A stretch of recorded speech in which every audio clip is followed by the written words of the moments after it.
ensuite, il va effectivement rencontrer France Gall, ce que tu vas appeler, toi, un amour de laine. Alors, on comprend bien, hein, c'est confortable, ça tient chaud. Alors, en l'occurrence, c'est pas moi hein, qui le dit. C'est lui C'est ce qu'il disait à Grégoire Collard, qui était leur attaché de presse commun. C'est Grégoire qui me l'a répété plusieurs fois, qui me l'a certifié, qu'il a écrit dans ses propres livres aussi. Et c'est évidemment très très frappant, parce que c'est par opposition évidemment à la liaison de feu qu'il avait avec Véronique. Alors en même temps, c'est rigolo parce que France, elle n'est pas tellement plus rangée en fait que Véronique Sanson comme personnalité, sauf que elle voulait, non, puis surtout, elle voulait, d'abord elle cherchait, parce que quand elle rencontre Michel Berger, elle a un moment où sa carrière est vraiment, voilà, elle a tout essayé, ça marche plus, il n'y a plus rien qui va.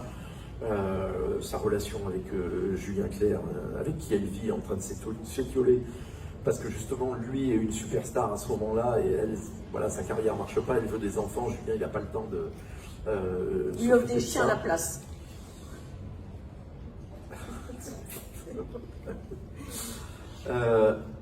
Et France, elle a besoin à la fois de trouver quelqu'un qui va lui tracer son chemin, qui va lui trouver en fait sa véritable personnalité artistique, et puis elle veut fonder un foyer. Elle veut une relation stable, voilà, elle veut une famille, alors que Véronique, elle n'est pas du tout là-dedans. Véronique, elle veut s'amuser, elle veut faire la fête. En ça, elles sont très différentes. Alors France, d'ailleurs, elle va ramer hein, au début pour séduire Michel. Elle va lui faire justement, rue de Prony, où il ne sait pas se faire du café, elle va lui faire livrer des petits déjeuners de chez Fauchon tous les matins.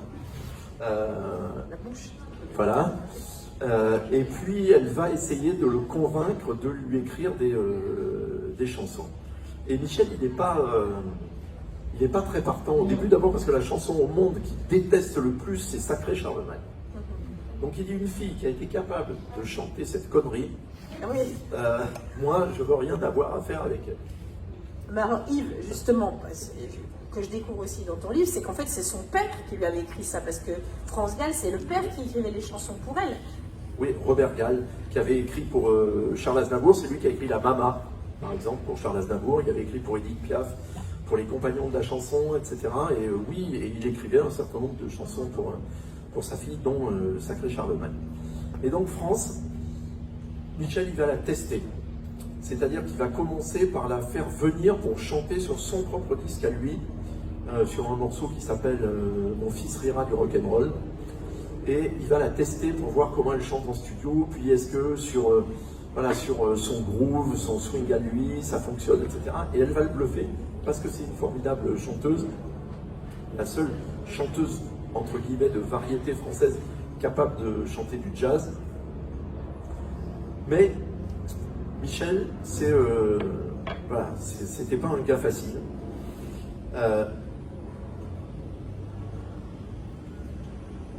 Elle va lui prendre une chanson qui s'appelle La Déclaration, mais elle lui demande évidemment de réaliser l'enregistrement, parce que c'était, comme il était directeur artistique, hein, il savait convoquer les musiciens, écrire les arrangements, faire la réalisation sonore, etc. Mais c'est elle qui va payer. C'est-à-dire elle va payer l'enregistrement, elle va payer le studio, elle va payer les musiciens, et elle va payer Michel Berger. Alors même qu'il a écrit la déclaration qu'il voulait lui faire à elle, et qui lui faisait chanter pour que ce soit elle qui la lui fasse à lui. Non, c'était un gars conceptuel, Michel Berger. Non, mais rien n'était jamais au hasard. Jamais, jamais. Tout était réfléchi, pensé, conceptualisé d'avance. Et France, elle va parier, c'est-à-dire qu'elle va mettre tout ce qui lui reste pour cet enregistrement, qui est un pari, parce que Michel l'a fait signer dans la maison de disques où il est directeur artistique, alors qui est la toute nouvelle maison de Daniel Philippaki, qui est le premier label américain à Paris. Et il signe un 45 tours en disant, si vous en vendez plus de 100 000, on continue. Si c'est moins de 100 000, France, au revoir. On arrête. Et puis grosso modo, c'était un peu sa dernière cartouche. Ils vont en vendre 102 000. Voilà. Et puis, alors, Michel avait, dans la vie en général, une petite faiblesse. C'était pour les jeunes femmes blondes. Donc il y a un moment où, même s'il n'est pas au départ fan de la chanteuse France Gall, il va en revanche être assez rapidement séduit par la jeune blondinette. Et puis après, il va s'apercevoir surtout que c'est exactement la chanteuse dont il rêvait. Parce qu'elle va devenir l'interprète idéale de ses chansons et de son style. Et puis elle va devenir son haut-parleur. Parce que France a été, du moment où ils se rencontrent, hein, donc en 1974, jusqu'à ce qu'elle arrête sa carrière en 1989, donc pendant 15 ans, elle va être la chanteuse française numéro 1. Et donc, elle va être son haut-parleur. Pourquoi? Parce qu'elle va vendre des millions de disques, là où lui en vend 100 000 au maximum.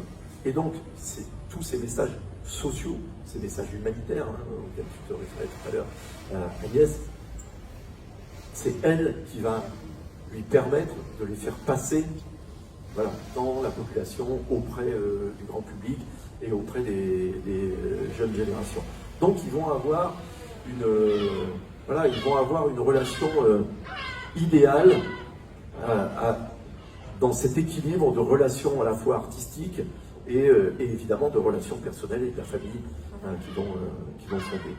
Tu pensais par exemple à Babacar quand tu me parles de... ou pas forcément?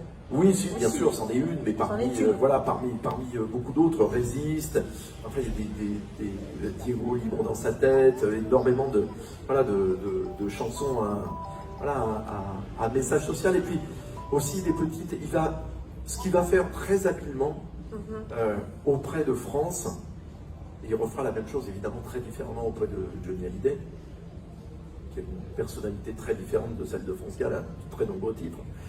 Et c'est qu'il va lui faire chanter aussi ce qu'elle appelait des petites chansons, qui étaient souvent les faces B de ses énormes succès, ou qui étaient des chansons d'album, mais qui étaient les chansons que préféraient d'une certaine façon ses fans, et qui faisaient des triomphes en concert, et où il va lui faire endosser un peu le rôle de la grande sœur, ou de la meilleure amie de toutes les jeunes filles françaises de cette génération. Des petits, alors, Si Maman Si, est sans doute la plus connue, Je saurais être ton ami, Le meilleur de soi-même, La fille de Shannon, Ce soir je ne dors pas. Voilà,